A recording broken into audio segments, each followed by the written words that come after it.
구약성경 스가랴 7장 2절에서 6절까지 말씀 우리 함께 읽겠습니다. 시작.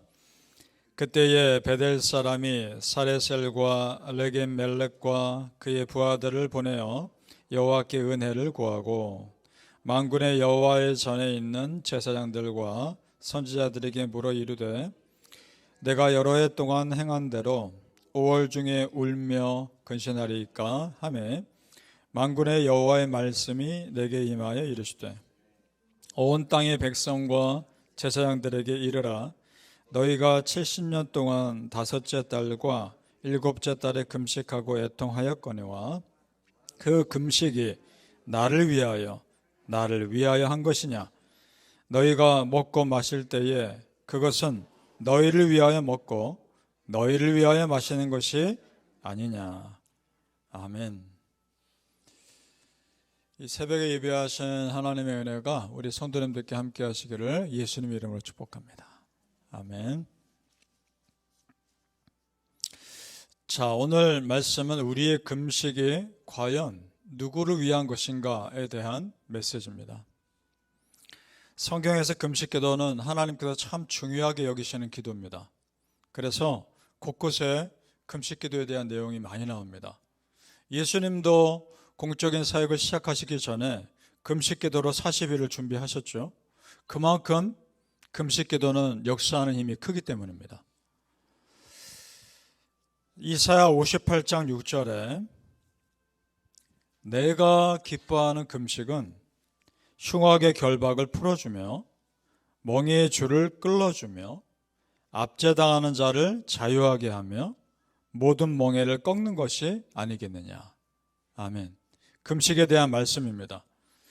사실 이 말씀의 본래의 뜻은 너희가 정말 금식하려고 한다면, 그 정도의 열심이 있다면 멍에의 줄을 끌어주고 압제당하는 자를 자유하게 해주고 모든 멍에를 끊어주는 그런 삶을 살아야 되지 않겠느냐라는 말씀입니다. 하지만 동시에 또한 이 말씀은 금식 기도가 어떤 파워가 있는지에 대한 말씀이기도 합니다. 금식은 무엇인가 묶인 걸 끊는 역사가 있습니다. 막힌 것들을 뚫는 역사가 있습니다. 믿습니까? 그래서 예수님도 영적으로 꽉 막혀있는 그 시대에 사역하기 전에 금식 기도를 준비하신 겁니다.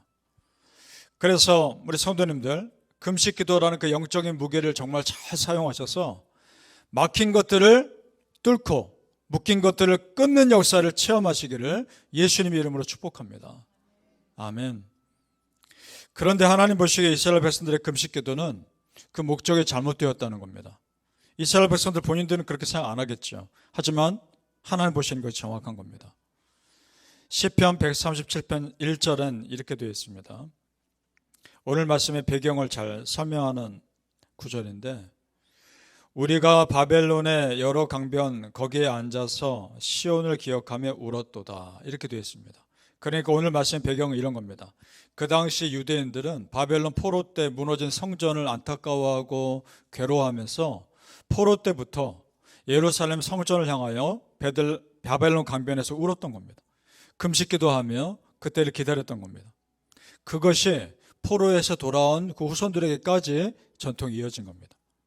바벨론 때 무너진 성전을 기억하며 금식기도하는 전통이 계속 이어져 오고 있었던 겁니다. 그런데 오늘 말씀 7장에 보니까 한 사람이 제사장과 선지자들에게 와서 이렇게 물어보는 겁니다. 이제 성전이 다시 지어졌는데 지금까지 그 전통을 지켜야 합니까? 물어보고 있는 겁니다. 그 의도가 무엇일까요? 안 해도 되지 않겠습니까? 그런 거 아닙니까? 자, 3절을 다시 우리 읽어보죠. 3절 말씀 시작.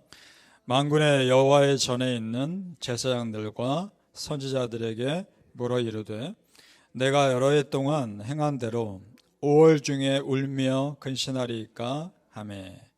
해마다 5월에 금식한 겁니다. 왜냐? 5월에 무너졌거든요. 바벨론이 침략했을 때 5월 달에 성전이 무너졌기 때문에 그때를 기억하며 금식했던 겁니다. 자, 근데 여기서 그들이 말 자체에 모순이 있습니다. 어떤 말이냐? 내가 여러 해 동안 행한 대로 5월 중에 울며 근신하리까, 이 말인데, 성도님들, 어떻게 내가 5월 달에 울기로 작정한다고 울음이 나옵니까? 그 말은 그때 우는 그 울음은 형식적인 울음이었다는 겁니다. 우는 척하는 것이었죠. 안타까워하는 척하는 울음이었던 거죠. 진정으로 성전이 무너진 것에는 애통함이나 그런 것이 없고 마음에 기쁨이 없는 금식이었다는 겁니다. 마음에 없는 금식 기도였다는 거죠. 바로 그 부분을 하나님이 지적하고 계시는 겁니다. 5절 끝부분에 가보시면 뭐라 하십니까? 하나님이 그 금식이 나를 위하여 한 것이냐? 두 번이나 강조해서 묻고 있습니다. 무슨 말입니까? 나를 위한 게 아니지 않느냐? 그 말입니다. 그럼 6절 말씀 같이 읽어볼까요? 시작. 너희가 먹고 마실 때에 그것은 너희를 위하여 먹고 너희를 위하여 마시는 것이 아니냐? 아멘. 무슨 말씀인고 하니 마치 사람이 자신을 위해 먹고 마시는 것처럼 그 금식이 나 여호와를 위한 것이 아니라 너희 만족을 위한 것이 아니었느냐? 지금 하나님 이렇게 물어보고 계시는 겁니다. 너희의 금식은 너희의 죄를 회개하는 금식이 아니라 그저 신세를 한탄하는 금식 아니었느냐? 그 말인 겁니다.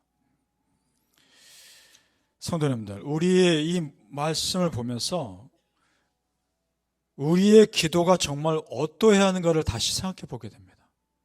우리의 기도의 근본 이유를 생각해 보게 된단 말입니다. 왜 나는 기도하는가? 왜 금식 기도하는가? 물론 우리의 삶에 문제가 있고 답답한 일이 있어서 기도 제목 가득 가지고 하나님께 기도 자리에 나오는 것 맞습니다. 그땐 기도 자리에 빨리 나오셔야 합니다.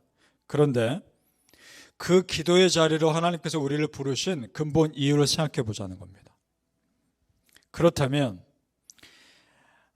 하나님은 내가 기도할 수밖에 없는 상황을 통해서 내 마음을 하나님께 드리기를 원하시는 겁니다. 믿습니까? 정말 그 상황을 통해서 내 마음과 하나님과의 마음이 서로 교통하기를 원하시는 겁니다. 시편 51편 17절에 그래서 이런 말씀이 있죠. 하나님께서 구하시는 제사는 상한 심령이라. 하나님이여 상하고 통회하는 마음을 주께서 멸시하지 아니하시리이다. 아멘. 그렇습니다. 하나님께서 우리에게 원하시는 것은 형식적인 제사가 아니라 마음 드리는 겁니다. 진실하게 회개하고 애통하는 마음 드리는 것이고 더 나아가면 하나님을 사랑하는 겁니다. 바라기는 성도님들, 이 새벽에 우리가 드리는 기도가 정말 하나님께 내 마음의 진심을 드리는 기도 될 수 있기를 예수님 이름으로 축복합니다. 아멘. 자, 하나님은 지금 이스라엘 백성들이 당신의 말씀은 듣지 않으면서 금식기도 겉으로 하는 것을 하는 그 금식기도가 무슨 소용이냐 이 말씀하고 있습니다. 신약 성경에 비슷한 내용이 나옵니다. 예수님이 보시다가 바리새인과 세리의 기도를 비교하시는 내용이 나옵니다. 그래서 자기 의로 가득한 바리새인이 이런 기도를 하는 걸 들으시죠? 누가복음 18장에 나옵니다. 이렇게 그가 기도합니다. 하나님이여, 나는 다른 죄인들과 같지 아니하고 7일에 2번씩 금식하며 11조를 소득의 11조를 드립니다. 이렇게 기도합니다. 모든 사람들이 다 보는 앞에서 그 기도를 합니다. 반면에 그 당시 사람들의 미움을 받고 죄인 취급받던 세리가 이런 기도를 합니다. 하나님이여, 나를 불쌍히 여기소서. 나는 죄인이로소이다. 이 기도를 합니다. 자, 이 두 사람의 기도 중에 예수님은 누구의 기도를 더 어렵다 인정하십니까? 세리의 기도를 어렵다 인정하십니다. 중심을 보셨기 때문에.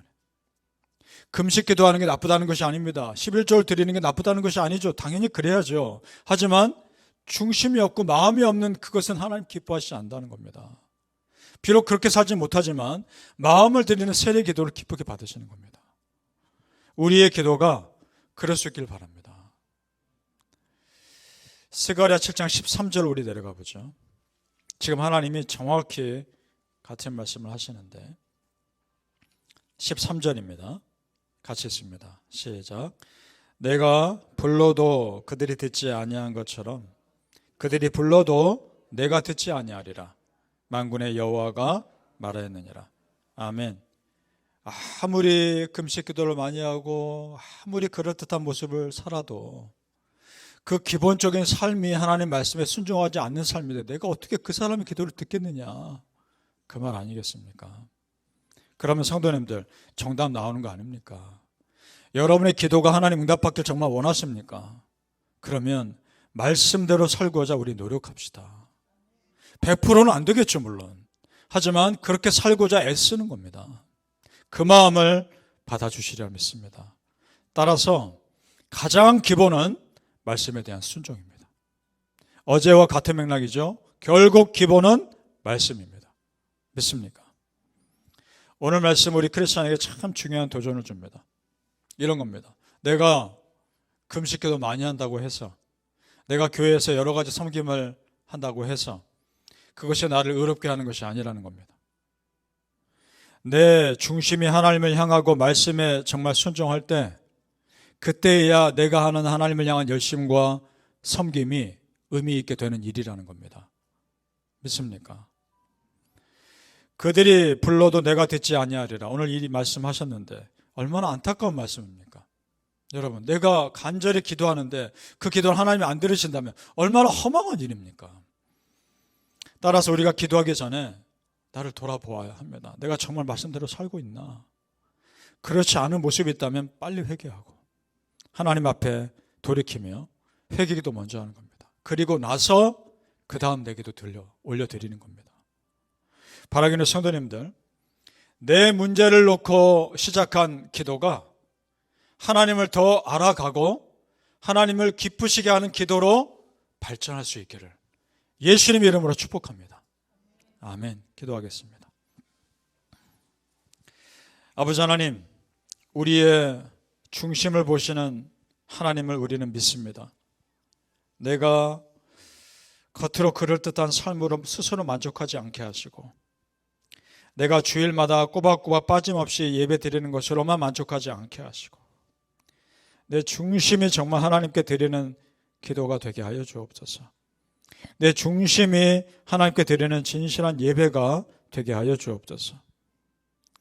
우리 하나님께서 우리를 정말 사랑하시는데 내 마음을 드리지 못한 모습들이 있다면 회개합니다. 아버지, 용서해 주시고 우리 마음 중심에서부터 하나님을 사랑하게 하시고, 기도할 때 세리가 가슴 치며 고개를 들지 못하고 간절함을 회개하며 기도했던 것처럼 우리의 기도가 하나님 앞에서 그런 마음을 다한 기도가 되게 하여 주시옵소서.